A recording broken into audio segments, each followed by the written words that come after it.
3 उपाय बताए। 3 उपायों में प्राचीनतम ध्यान है। यदि मनुष्य अपने मन की गति को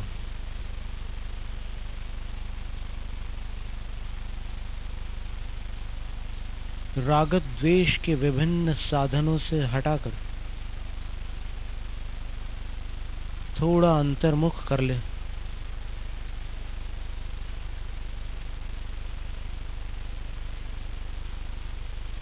अपने आप को पढ़ना प्रारंभ कर दे और कुछ शांत होकर अपनी अंतरंग क्षमताओं का स्पर्श करने लग जाए,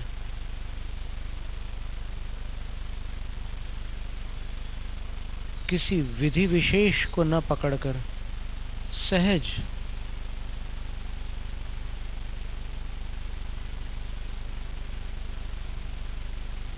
अपने अभ्यासों में जाकर देख ले कि मेरा मन कैसे शांत होता है, और यदि शांत हो जाता है तो उस शांति में स्थिर कैसे रहता है, इसकी खोज कर ले और फिर उस स्थिरता को बढ़ाने का प्रयास करें।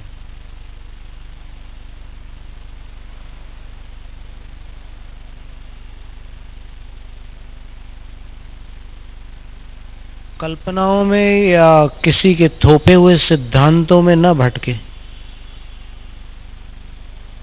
क्योंकि ध्यान के बारे में लोग अपनी अपनी धारणाओं के अनुसार बहुत सारी बातें करते हैं। उसको खुद अपने मन का परिचय प्राप्त करके अपनी साधना या अपना अभ्यास करना होगा। तो इस उपाय से भी इंसान बदल जाता है। कभी कभी विक्षिप्त जैसा भी होता है, जब वो गलत दिशा में ध्यान प्रारंभ कर देता है।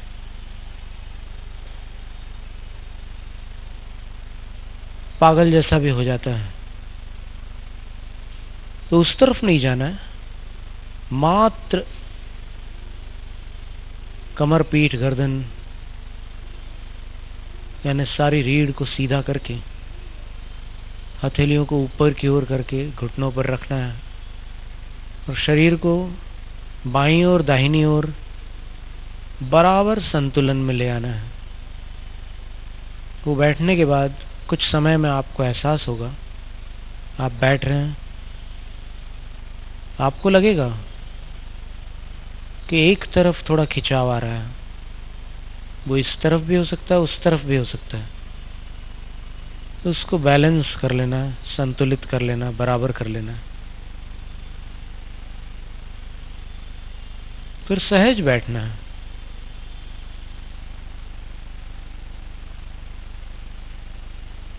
किसी दिव्य शक्ति का अभी आह्वान नहीं करना है,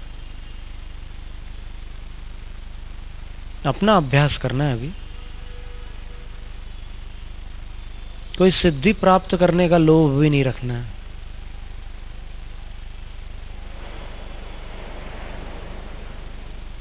मन कहां कहां जाता है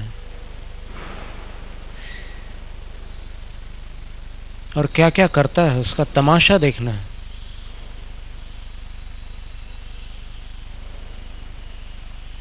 मन के साथ हो जाने से मन भटका देता है, मन को देख लेने से शांत हो जाता है।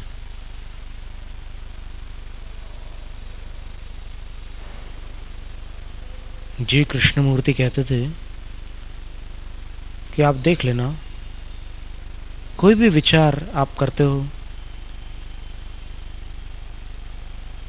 वो जब तक पूरा होने को होता है तब तक एक नया विचार उसमें से अंकुरित हो जाता है। फिर वो पूर्ण होने वाला होता है तो पूर्ण होने से पहले एक और विचार उत्पन्न हो जाता है। खोज करने पर ऐसा लगता तो है, प्रयोग करने पर बात समझ में आती है कि अभी सोच रहे थे कि वहां जाना है और सोचते सोचते बीच में और भी कुछ आ गया।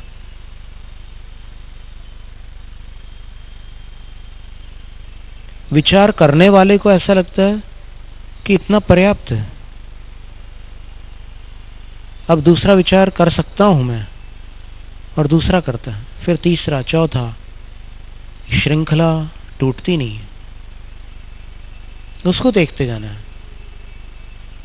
विचारों के साथ बहना नहीं है, विचारों के बहाव को तटस्थ होकर के देखना है।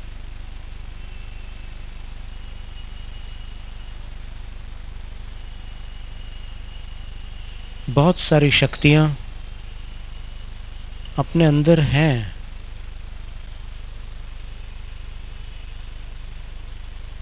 काम क्यों नहीं कर पा रही है?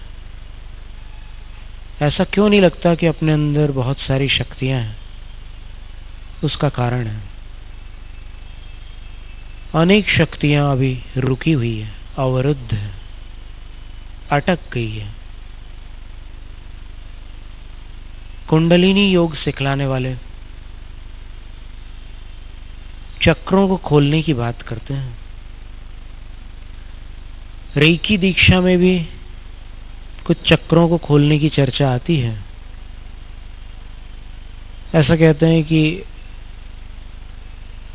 एट्यूनमेंट, सुसंगतता, इनिशिएशन, दीक्षा और एम्पावरमेंट, शक्तिपात,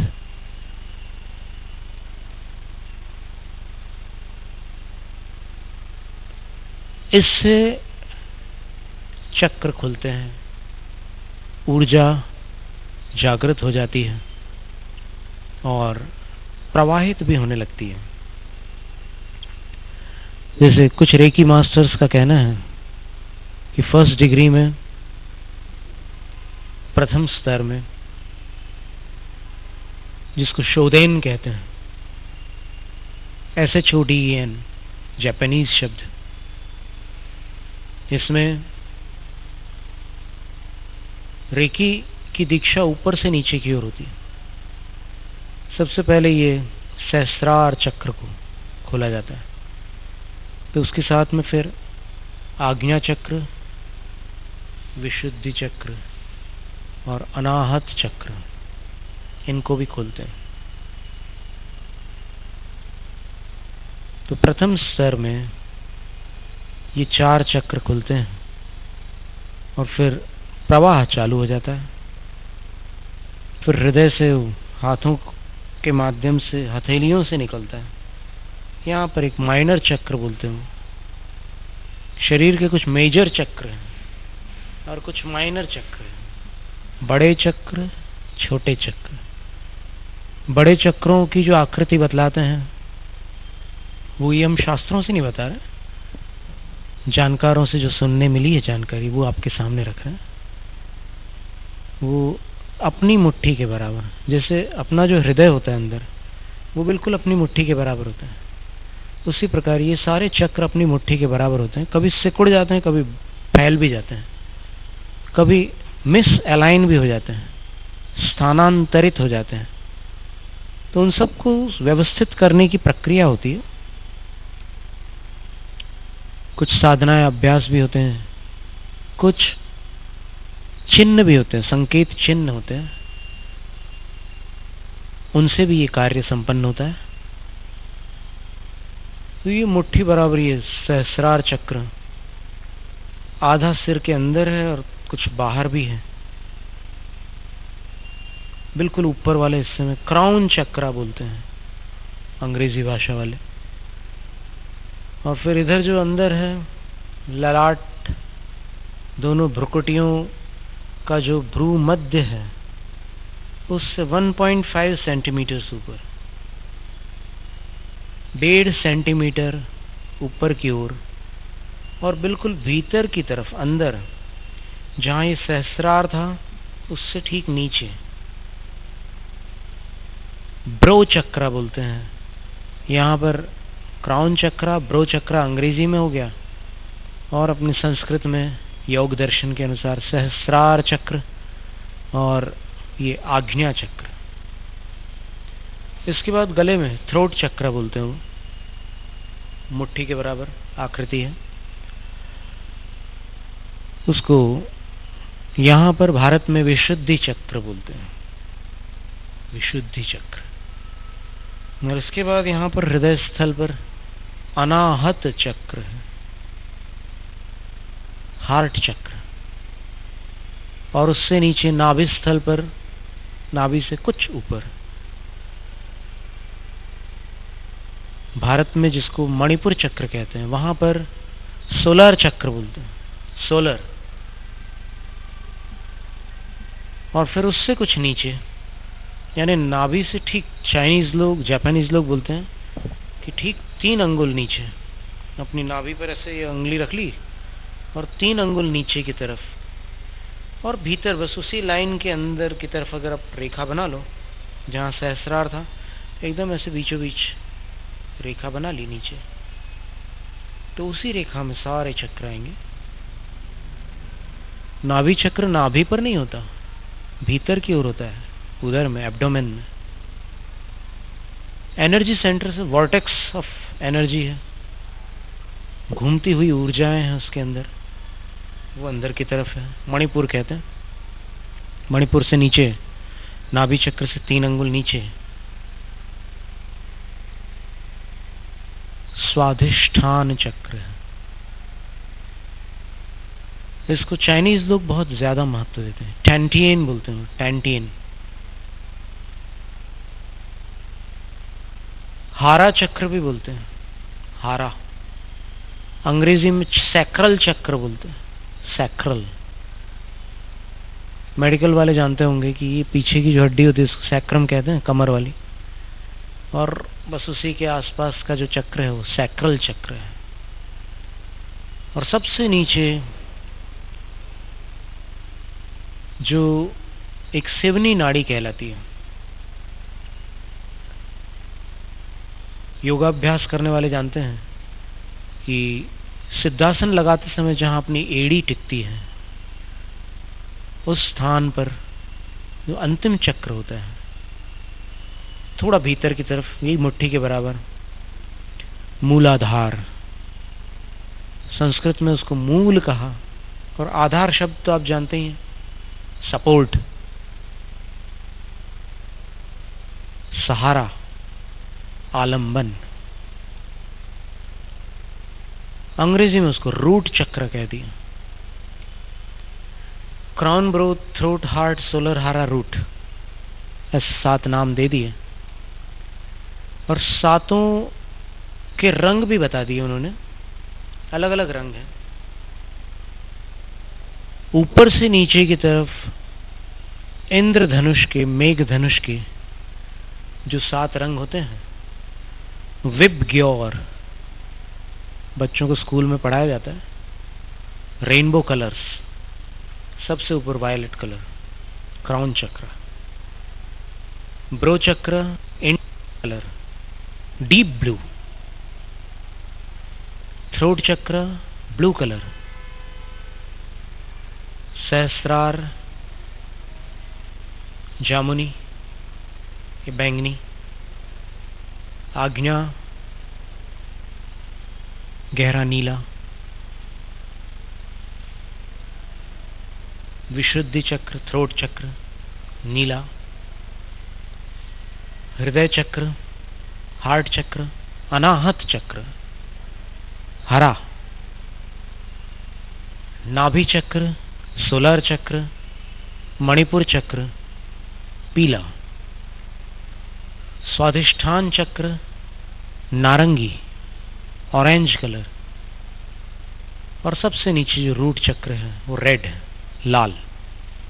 ये इंद्रधनुष के रंग है, violet, indigo, blue, green, yellow, orange, red.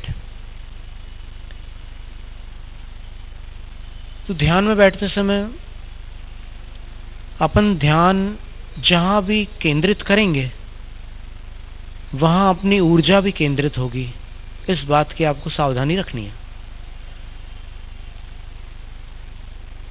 5वीं शताब्दी के एक दिगंबर जैन आचार्य हुए थे जिनका नाम आचार्य पूज्यपाद स्वामी था। ब्राह्मण थे शुरू से। उन्होंने एक बड़े अद्भुत रहस्य की बात अपने इष्टोपदेश ग्रंथ के 20वें काव्य में लिखी है। आज जैसे विदेश में एक रोंडा बर्न है, ऑस्ट्रेलिया की स्पिरिचुअल टीचर है, उसने विश्व के 24 आध्यात्मिक शिक्षकों को एकत्रित करके एक मूवी तैयार की, द सीक्रेट, रहस्य। फिर उसकी ढेरों पुस्तकें निकली। उसमें बहुत सारी बातें मिली कि स्पंदन का सिद्धांत, अपन जैसा स्पंदन करते हैं वैसा ही आकर्षण होता है। The law of attraction is the law of vibration. If your vibration is negative then attraction is negative. If your vibration is positive, then attraction is positive. अगर आपका स्पंदन सकारात्मक होगा तो सकारात्मक आकर्षण होगा, अगर नकारात्मक होगा तो नकारात्मक आकर्षण होगा। उसके 14वें पृष्ठ पर उन्होंने लिखा है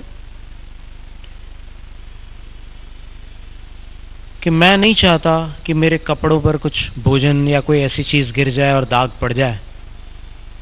ऐसा सोचने वाला उस दाग को अपनी ऊर्जा दे रहा है।